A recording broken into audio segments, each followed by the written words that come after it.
Basic physics of conventional exercise methods. Almost all conventional exercises are based upon resistance provided by gravity, but even when springs are used as a form of resistance, the result is much the same. Such resistance is unidirectional.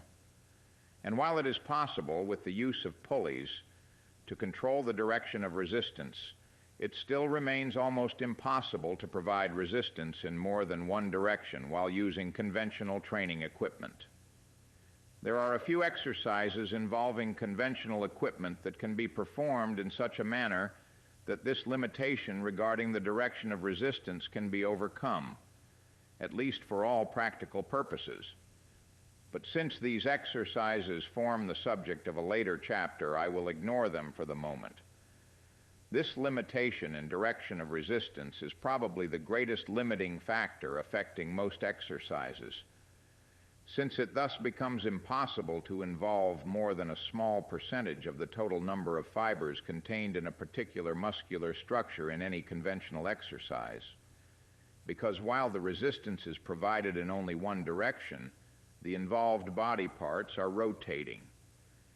In effect, you are trying to oppose a rotational form of movement with a reciprocal form of resistance, an obvious impossibility.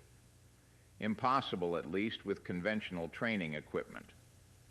While performing a curl, for example, the movement is rotational throughout a range of movement of approximately 160 degrees. At the start of the curl, the movement is almost perfectly horizontal, straight forward. At about the midpoint, the movement is vertical, straight up. At the end, the movement is approximately horizontal again, but in the opposite direction. Yet during the entire movement, the resistance was always vertical, straight down. Thus, in practice, although the resistance remains constant, it seems to become heavier as the movement progresses from the starting position to the midpoint, and after the midpoint seems to become lighter. In the normal finishing position of the curl, there is literally no resistance. Having reached that point, it is then possible to hold that position almost indefinitely, with absolutely no work being demanded on the part of the bending muscles of the upper arms. This occurs because during a curl, the moment arm of the weight is constantly changing as the movement progresses. Direct resistance is provided only at the infinitely small point where resistance is being moved vertically. A careful scrutiny of conventional exercises will clearly show that this is almost always the case. Direct resistance is provided only within an extremely limited range of movement, literally an infinitely small range of movement. And in many conventionally exercises, there is no direct resistance at any point. If the normal strength curve of human muscles exactly matched the apparently changing resistance provided by an exercise like the curl, then the movement would feel perfectly even. That is to say, no point in the movement would seem to be any heavier than any other point. But since, in fact, the strength curve does not match the change in resistance, some points do feel heavier than other points. So-called sticking points are encountered where the weight feels very heavy, as well as points where there is little or no resistance. Just as jumping is not the best means of moving forward, since it involves the expenditure of effort in a vertical as well as a horizontal direction, trying to provide a rotary movement with constant resistance by using a unidirectional form of resistance is impractical at the very least. In such a case, resistance can only be provided during part of the movement. And even a casual thought should make it obvious that the maximum range of movement during which an increasing rate of resistance is even possible is a rotary movement of 90 degrees. After 90 degrees of rotary movement, the resistance must start decreasing.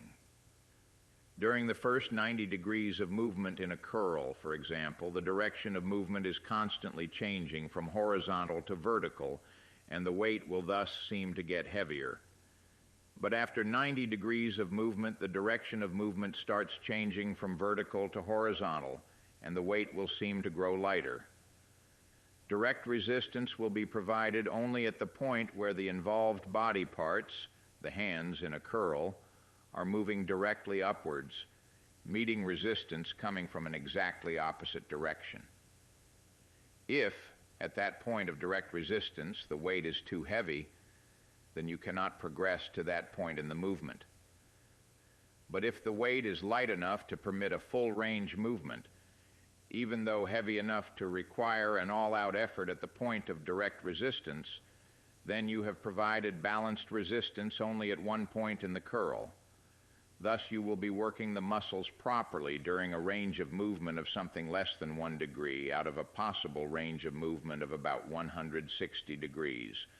However, for all practical purposes, the situation is not quite that bad. In fact, you will be providing useful resistance during a range of movement of approximately 20 degrees. But still, what about the other 140 degrees of movement? Now, regardless of the position you assume for the exercise, it remains impossible to produce more than 90 degrees of worthwhile movement. But it is possible to select which 90 degrees of movement you choose to exercise. But that subject also comes up in more detail in a later chapter, so I will skip it at this point, except to point out that some positions are far more advantageous than others, since they involve working the muscles in their strongest positions rather than in their weakest positions. Now, it should not be assumed that the apparent change of resistance that is encountered in conventional exercises such as the curl is always a disadvantage. On the contrary, in many cases it is a distinct advantage. Returning to the example of the curl, it should be noted that the bending muscles of the upper arms are in their weakest position at the start of the movement, when the arms are straight, and as the arms start to bend, the level of strength increases rapidly. Thus, in this instance, the apparently increasing resistance is a very decided advantage, because the resistance is increasing at the same time that the strength of the working muscle is increasing, even if, as happens to be the case, not in proportion. But still, any increase is better than none, since the muscles need more resistance as the arms are bent, and an incorrect rate of increase is better than no increase. But, you might ask, why do the muscles need more resistance as they contract? Because of the shape of the muscles, and because of the manner in which they function.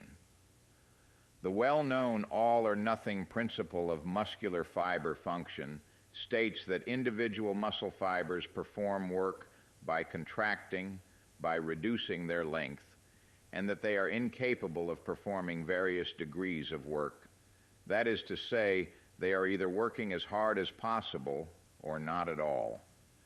When a light movement is performed, it does not involve a slight effort on the part of a large number of muscular fibers.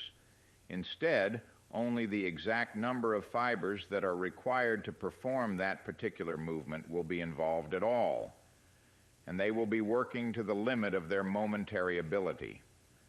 The other non-working fibers may get pushed, pulled, or moved about by the movement, but they will contribute absolutely nothing to the work being performed. Thus, as should be obvious, in order to involve all of the muscle fibers in the work, the resistance must be so heavy that all of the fibers are required to move it. However, in practice, this is extremely difficult to do, because all of the individual muscle fibers cannot be involved in the work unless the muscle is in a position of full contraction. It should be plain that the muscle could be in no position except its shortest, fully contracted position if all of the muscle fibers were contracted at the same time. The individual fibers must grow shorter in order to perform work. And if all of the fibers were shortened at the same time, then the muscle as a whole would have to be in a position of full contraction.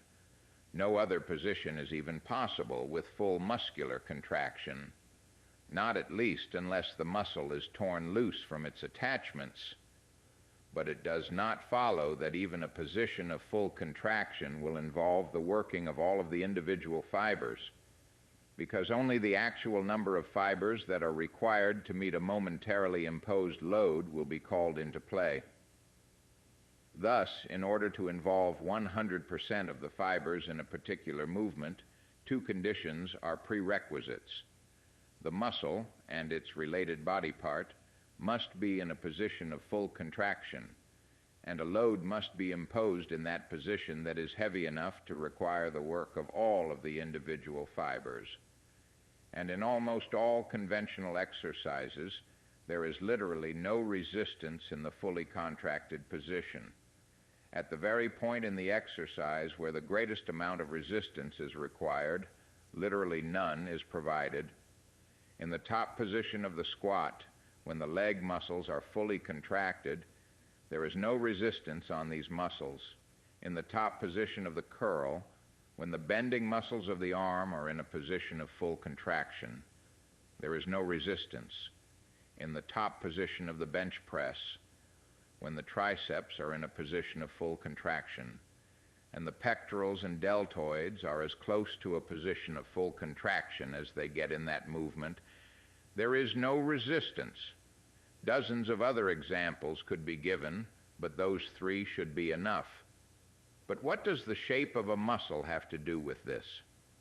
While I have never been able to find anything in scientific journals regarding the order of involvement of individual muscular fibers in the performance of work, although my being unaware of such studies does not indicate that they have not been done, the very shape of a muscle seems to make this point clear, or at least when the shape is considered in connection with other, easily proven factors.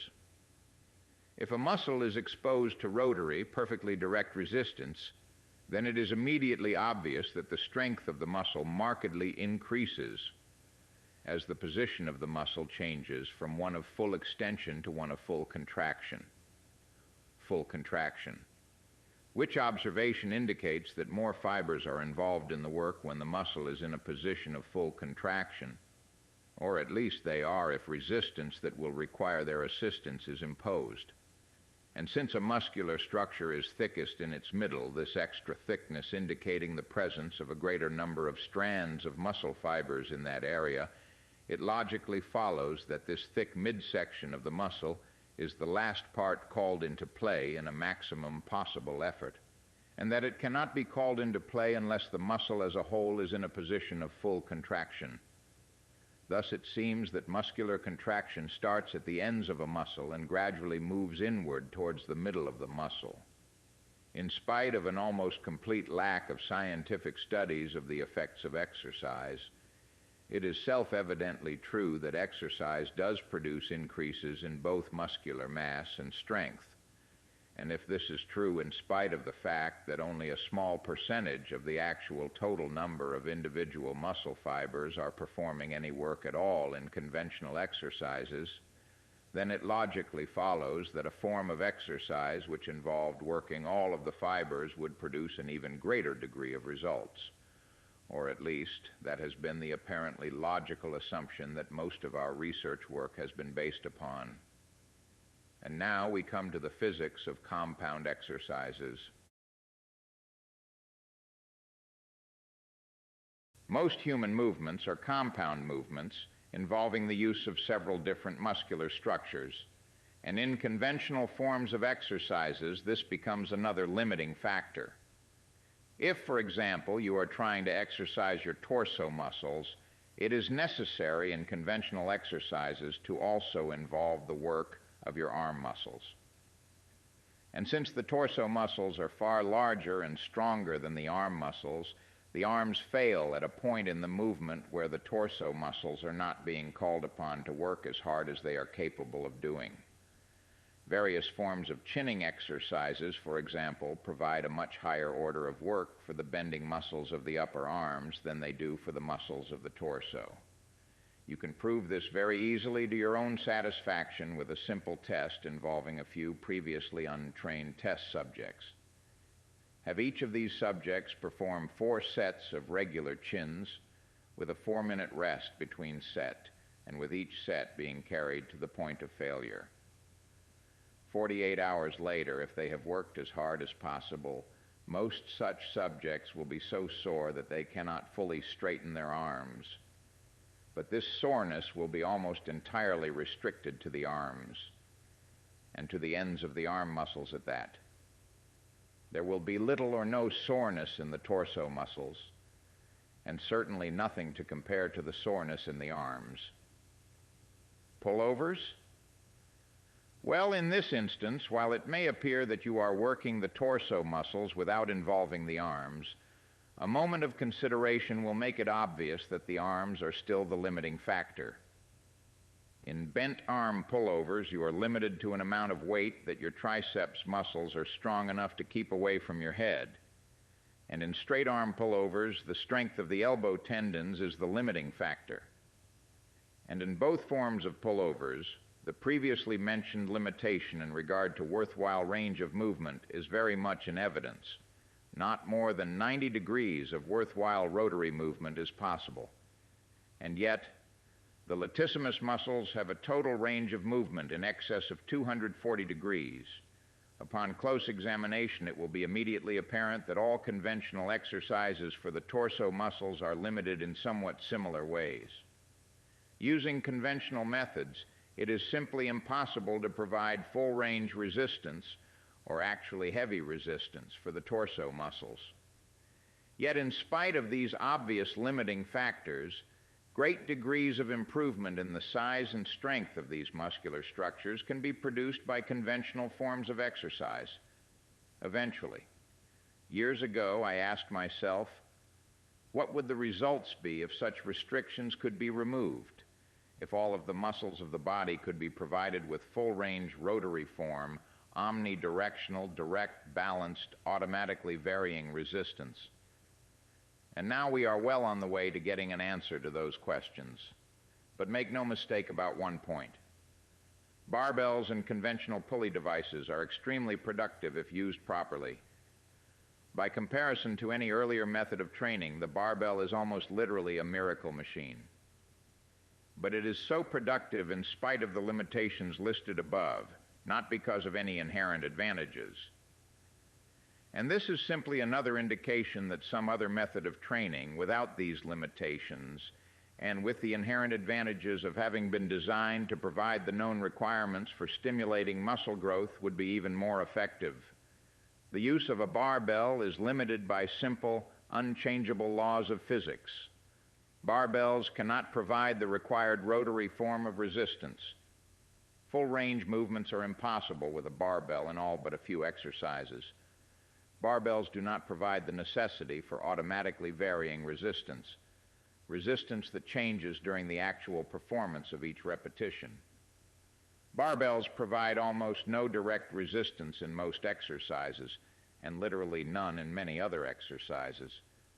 Barbell resistance cannot be balanced to the strength of a muscle in various positions.